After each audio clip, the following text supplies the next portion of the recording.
Сәлем достар, бүгін сіздермен ең нәзік болып пісетін балды торттың рецебімен бөлісемін.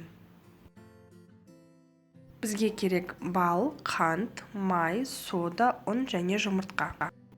Балды ыдысқа құямыз, ол ыдысты кейін водяной баняға қоятын боламыз. Балдың таза болғаннан қарағанда искусственный болғаны дұрыс, бірақ менде үйде таза бал болғаннан кейін таза балды қолдандым. Бал тұрған ыдысымызды водяной баняға қоямыз. Ол балдың үстіне содамызды салып, жақсылап араластырамыз. Сода мен балды қатты отта пісіреміз.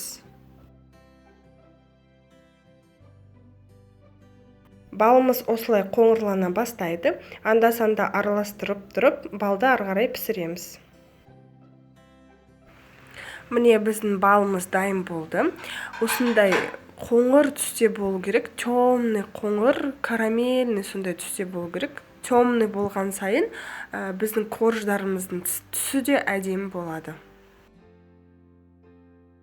Балымыздың астын сөндіреміз, бөлме температурасында тұрған майымызды салып араластырамыз.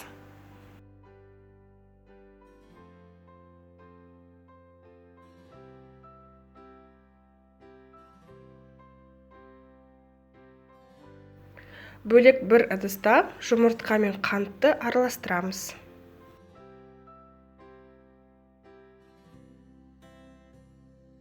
Балдың үстіне майды салғаннан кейін бал кішкене суиды. Оның үстіне жұмыртқамызды саламыз, тез-тез араластырамыз. Жұмыртқамыз пісіп кетпейді, уайымдамаңыздар.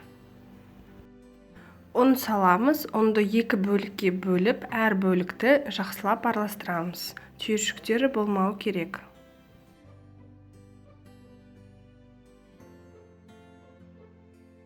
Пергаменттің үстіне кішкене ұн себеміз, 4 ас қасықтан массамыздан саламыз.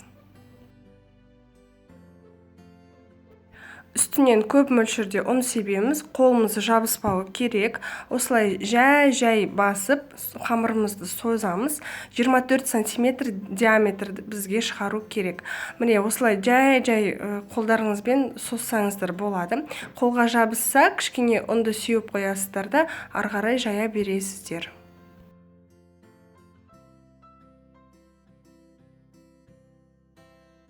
Міне осылай 24 сантиметрді өлшеп алдым.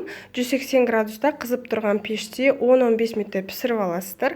Енді өздеріңіздің духовкаларыңызға қарайсыздар, піскен кезде аласыздар. Міне корждарымыздың қалыңдығы осындай болады. Қараңыздар, қандай нәзік, воздушный, түсінің өзі қандай керемет. Осындай корждар шығу керек. Менде негізінде 8 корж шықты. Мен бір коржын бетін украшать етуге алып қойдым. Ал қалған 7 коржын осылай 23 сантиметрде кесіп аламын.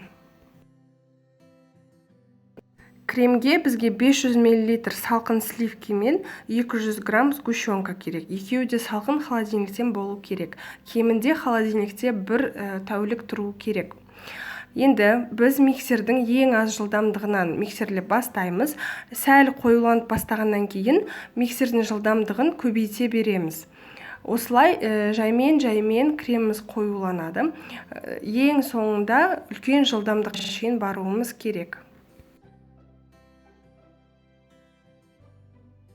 Міне бізде осындай қою, өзінің формасында ұстап тұратын крем шығу керек, сұйық болмау керек. Және де бір ескеретін зат, сливкиді көп взбивать етіп жібермеу керексіздер, өйткені ол іріп кетеді. Сонда ескересіздер. 7 корждың үстіне осылай 2 ас қасық кремнен салдым, теңдей бөлу үшін. Және де 2 ас қасық кремді мен бетін тегістеуге алып қалдым. Міне осылай тортымызды жинаймыз, кремді бәр жеріне жағып шығамыз, теңдей қылып жағу керек.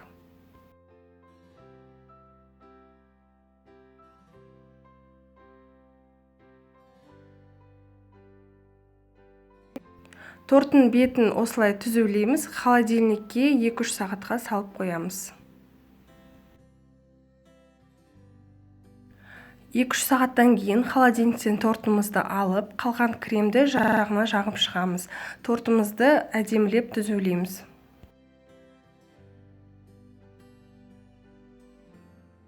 Бір коржды осылай блендермен ұсақтап алдым. Енді торттың жан-жағына бетіне жағып шығамыз.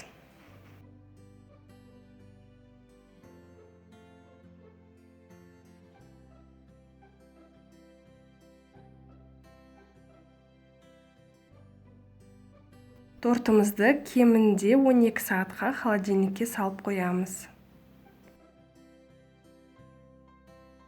Міне біздің керемет балды тортымыз дайын болды. Қараңыздар, қандай нәзік, воздушный болып келеді. Кремінің өзі енді айта алмаймын, керемет. Пломбирный крем балмұздақ тәріздес, ауызда еріп кетеді. Мен шын айтайын, қаншама балды торттарды жасадым, бірақ бұл тортқа жететіні жоқ. Өйткені дәмінің өзі бал, және де бір карамельге де ұқсайды ма, түсінің өзін қараңыздар, корждың түсі қандай керемет. Қараңыздар, қандай нәзік. Кесілгенінің өзі қандай нәзік. Осы рецептпен жасап көріңіздер, еш уайымдамаңыздар, сіздердің қолдарыңыздан келеді. Лайк, подписки ұмытпаңыздар. Рахмет.